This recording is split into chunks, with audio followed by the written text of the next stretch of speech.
Hey guys, so I'm here today to do a tried and tested. I haven't done one of these in quite a while. I will link my last one down below, and it was on the Bondi Sands Self-Tanning Mousse. Today I'm going to talk about Inglot eyeshadows.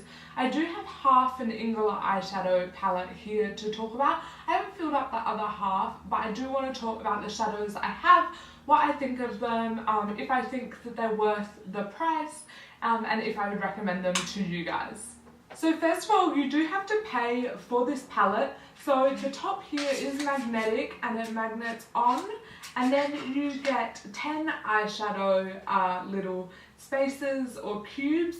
Inglot eyeshadows are square, so you can't really put like MAC or Makeup Geek in these palettes. The other option you could do is just buy the shadows and put them in a Z palette. This palette, like I said, holds 10 eyeshadows and it is $20. I think the palette gets discounted the more shadows you buy or something like that.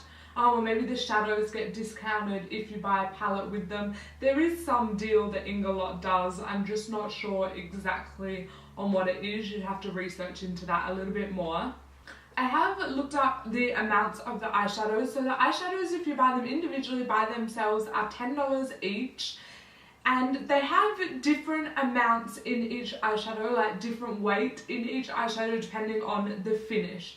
So the AMC shadows have 2.7 grams of product or 0.09 ounces. The Pearl shadows have 2.7 grams of product as well, or 0.09 ounces. The matte shadows have 2.3 grams of product or 0.08 ounces. Shine shadows have 3.2 grams of product or 0.11 ounces.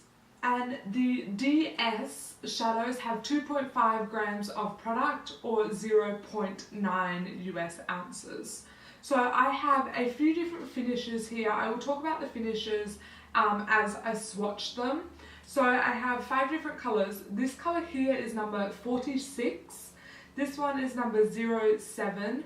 This one is number 477, this one is 420, and this one is 465. The only thing I don't like about Inglot shadows is that they have numbers, not names. I don't know, that's just personal preference. I prefer to have a name. I think it's a little bit more classy and just a little bit more kind of like high-end for an eyeshadow. I would classify Inglot eyeshadows as high-end. And so, yeah, I'm a little bit disappointed that they don't have a name to the shadows. Most of the shadows have a really smooth and creamy formula. I will insert some swatches of each of the colours. I find that the DS shadows, which are this green one here, and this kind of purpley colour, greyish colour on the end, I find these are less pigmented. DS means Deluxe Shine shadows, so they are kind of like a matte shadow with a shimmer through them, and I do find that that makes them less pigmented, and you do have to kind of get a few swipes for the colour payoff.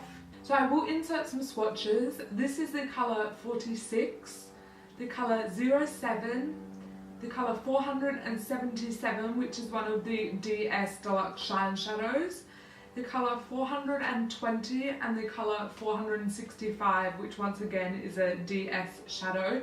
Under the swatches I will leave a name of what each of them are, so whether they're AMC, Pearl, Matte, Shine or DS.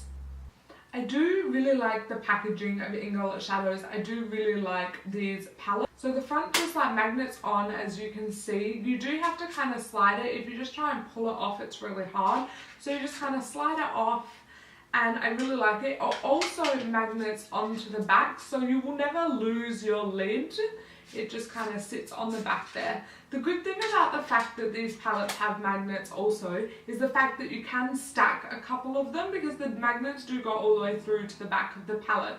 So you can stack a few palettes together if you're traveling or something, which is a really good idea. Now, down to the nitty-gritty. Would I recommend these shadows? I definitely think I would.